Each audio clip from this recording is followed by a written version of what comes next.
Assalamualaikum warahmatullahi wabarakatuh. Sobat Fisika di mana saja berada, kita kembali pada kesempatan ini melakukan pembelajaran dalam mata pelajaran fisika dengan saya Mr. Kenzu. Adapun materi yang akan kita bahas adalah fluida statis part 2. Nah, kepada sobat fisika yang belum berkesempatan untuk bisa bergabung di part 1, silakan ditonton terlebih dahulu agar nantinya bisa lebih cepat memahami part 2 ini. Oke, ada dua materi atau submateri yang akan kita bahas pada hari ini, yaitu nanti adalah hukum utama hidrostatis, kemudian yang kedua hukum Pascal. Nah, sebenarnya sobat fisika ada 3 hukum yang harus kita ketahui atau kita pahami ketika kita ingin mengamati atau mempelajari atau menyelesaikan soal-soal tentang fluida statis. Nah, pada kesempatan ini kita bahas dulu 2. Nah, yang pertama ya, hukum utama hidrostatis. Bunyinya bahwa pada ketinggian yang sama tekanan fluida statis bernilai sama. Nah, misalnya saya ambil gambar berikut di mana pada sebuah bejana yang berbentuk U kita isi 2 buah cairan. Ini yang merah berarti kita misalkan adalah cairan yang pertama, kemudian yang diarsir hitam itu menunjukkan cairan yang kedua. Jadi kalau misalnya saya ambil 2 titik yaitu A dan B, maka nantinya ini memiliki ketinggian yang sama. Maka menurut hukum ini, maka nantinya tekanan ya pada titik A ini akan sama dengan tekanan pada titik B. Itulah hukum ya, atau bunyi hukum utama hidrostatis, bahwa pada ketinggian yang sama tekanan fluidanya sama besar. Oke, itu yang pertama. Kemudian yang kedua ya, yaitu mungkin ini sudah sering kita dengarkan atau kita baca, namanya adalah hukum Pascal. Nah, hukum Pascal sendiri itu berbunyi bahwa tekanan fluida statis diteruskan ke segala arah dengan sama besar. Kita ulang ya, tekanan Pascal, tekanan fluida statis diteruskan ke segala arah dengan sama besar. Nah, kemudian bisa kita lihat pada gambar berikut. Misalnya ini ada sebuah tabung berbentuk U. Kemudian ini kita akan buat berbeda luas penampangnya, pipa yang kiri dan kanan. Ketika kita berikan nantinya gaya di sini, gaya tekan ke bawah nilainya F1, kemudian nantinya ya pada pipa yang satu ini akan punya tekanan. Kalau dia sobat masih ingat, tekanannya berarti adalah F1 dibagi dengan A1 akan sama nantinya ya, atau akan diteruskan ke segala arah di semua cairan yang ada pada tabung ini.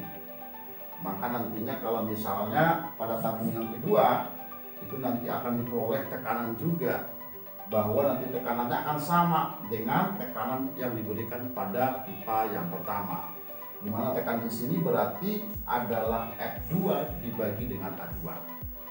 Jadi tekanan pada fluida statis diteruskan ke segala arah dengan sama besar.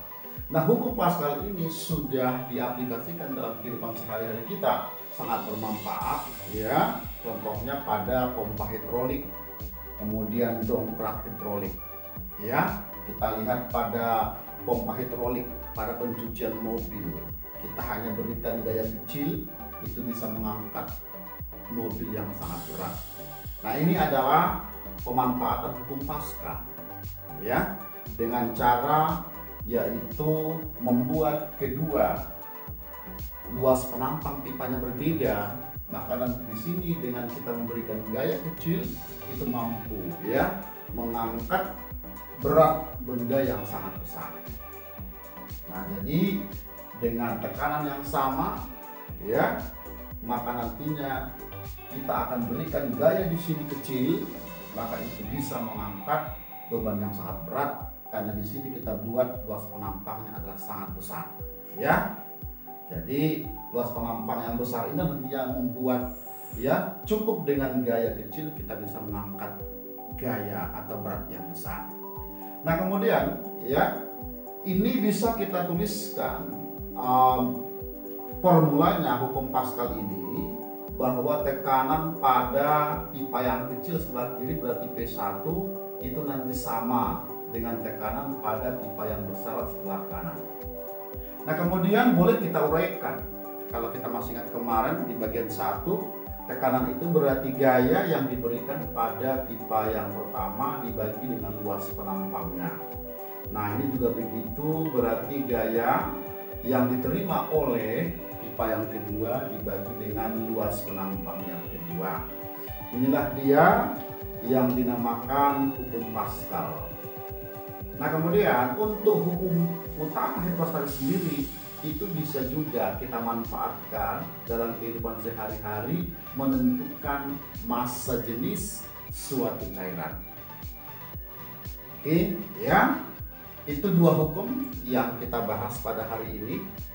Nah, sekarang coba dulu kita aplikasikan ke dalam soal. Nah, misalnya yang pertama, ini ada sebuah bejana berbentuk U, kita isi dua cairan. Yang hitam ini, yang di arsir bagian hitam itu adalah air raksa dengan Rho 13,6 gram per cm3. Nah kemudian tinggi permukaan air raksa sebelah kiri dengan kanan terjadi perbedaan, selisihnya 2 cm, sedangkan tinggi cairan yang ada di atas air raksa ini, ya sebut saja ini adalah zat cair, ini tingginya 25 cm, ingin ditentukan berapa Rho-nya. Maka dengan menggunakan hukum utama hidrostatis, ya ini dapat kita jawab dengan mengambil dua buah titik, ya. Misalnya ini adalah titik A dan titik B. Berarti tadi menurut hukum itu tekanan pada titik A itu akan sama dengan tekanan pada titik B. Oke. Nah kemudian kita ingat tekanan di sini kan pada fluida statis. Berarti kita jabarkan rumus fluida statis yang sudah kita bahas pada part 1. Masih ingat sobat? Berarti Rho GH, ya. Rho GH berarti Rho cairan yang menekan titik A. Berarti menekannya adalah zat cair, ya, yang di atasnya. Berarti sebut saja ini adalah Rho Z, ya.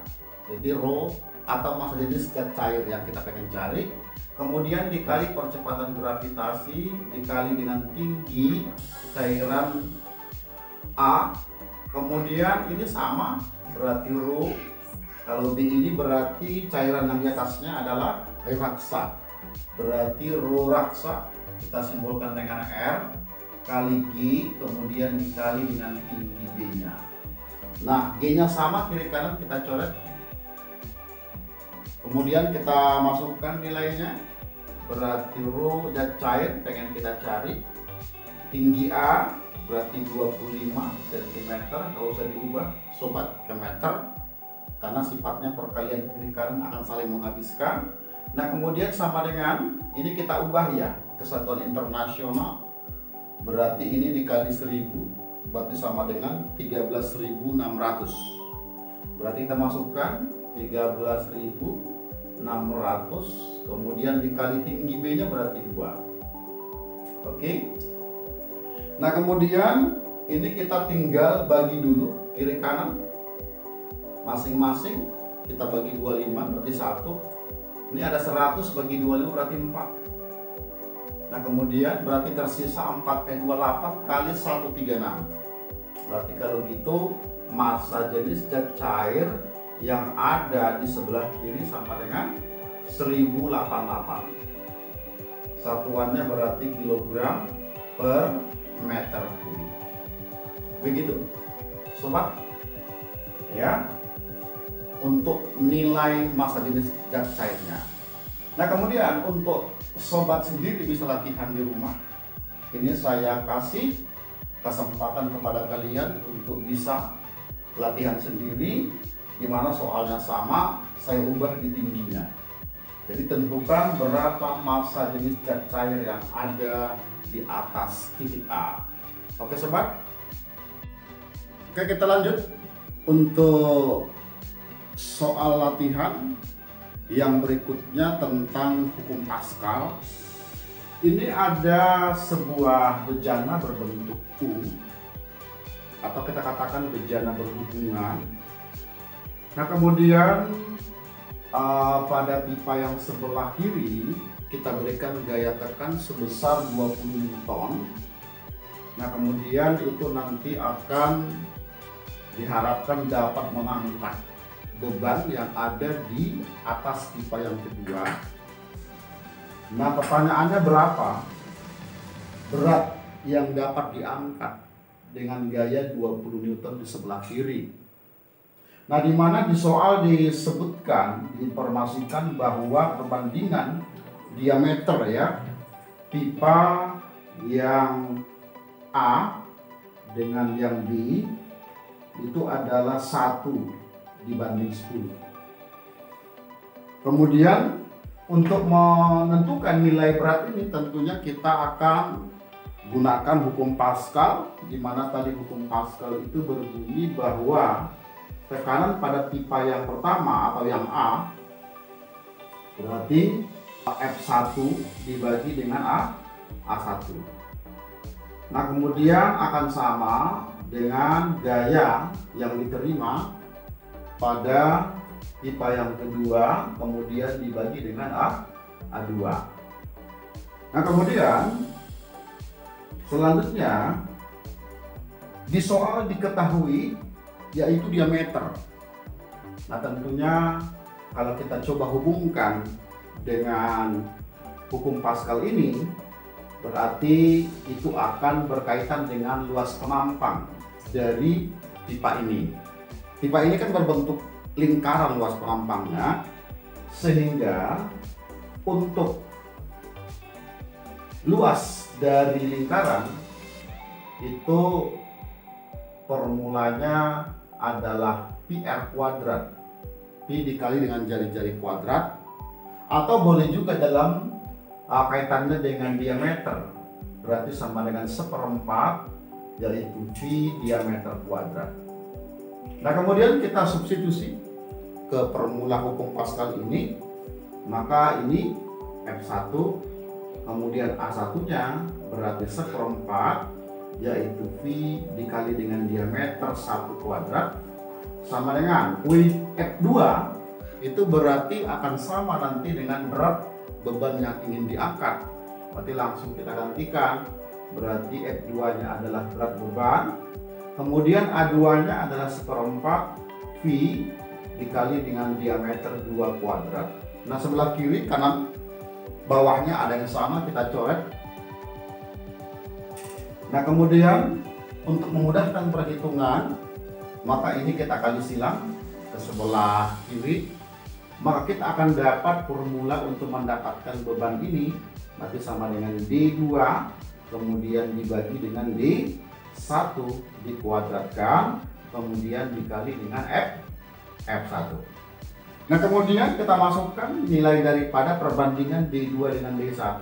Kalau di soal tadi diketahui D1 banding D2. Nah ini mintanya D2 banding D1 berarti dibalik saja, berarti 10/1 kemudian kuadrat kemudian dikali dengan F1 nya berarti 20. Kita kuadratkan berarti 10 kali 10 berarti 100 kemudian dikalikan dengan 20 sehingga beban yang pengen diangkat ini bernilai 2000 Newton. Begitu sobat aplikasi soal tentang hukum Pascal. Nah agar kalian juga bisa menyelesaikan soal tentang hukum Pascal ini, saya siapkan soal yang keduanya dari hukum Pascal. Ini mirip saja. Nah kemudian pertanyaannya sama, berapa beban yang bisa diangkat kalau perbandingan diameter pipa yang kiri dengan yang kanan itu 2/25. Oke baik sobat, Itu barangkali pembahasan kita pada kesempatan ini. Semoga bermanfaat. Apa yang kita bahas harus diulang dan jangan lupa untuk latihan. Saya Mr. Kenju. Terima kasih atas kalian bisa bergabung pada kesempatan ini. Agar channel ini bisa kita kembangkan, maka jangan lupa untuk subscribe, like, share, dan komen. Wassalamualaikum warahmatullahi wabarakatuh.